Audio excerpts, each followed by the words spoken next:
devant la justice. Alors, je suis revenu pour leur poser la question de savoir, mais normalement, c'était au client de venir vers vous. Comment vous êtes rentré dans le dossier alors que l'autre dit qu'il ne vous a jamais constitué? C'est là où ils nous font ressortir cette fois-ci que c'est plutôt la femme de l'inculpé qui les a contactés. Bon, je dis, nous sommes là pour ça. Et il faut que ça soit porté à la connaissance toujours de l'inculpé. Et nous avons entrepris d'abord les démarches en ce sens, et ensuite ils avaient demandé eux-mêmes à rencontrer l'inculpé Kwacha. Je leur ai donné mon aval, sauf que je devais engager la procédure, parce que voir un inculpé, ce n'est pas comme si on allait visiter, je ne sais pas, un magasin ou quelque chose. Il faut une procédure.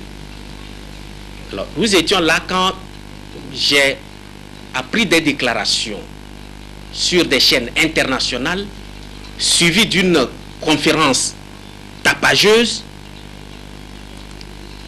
Et jusque-là, je me suis toujours engagé à ce qu'ils puissent rencontrer l'inculpé pour que l'inculpé le leur dise de vive voix.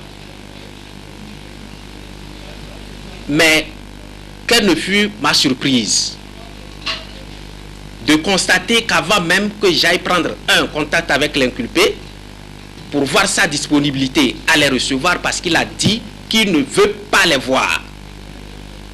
Il fallait le voir pour qu'il accepte avant qu'on les amène. Et lui dire également que c'était, semble-t-il, sa femme qui les a approchés. Entre le temps que je les ai rencontrés et celui au cours duquel je devais voir l'inculpé, j'ai été encore une fois surpris par une correspondance à travers laquelle les deux avocats s'en prennent systématiquement à l'une des plus grandes institutions de la République, c'est-à-dire l'Assemblée nationale, qu'ils ont traité de l'Assemblée défaillante, une assemblée qui n'a rien fait pour défendre X ou Y, et ils ont fait des ampliations au président de la République, au Premier ministre, à la Cour constitutionnelle, au groupe parlementaire RPT, UFC, CAR, juge d'instruction.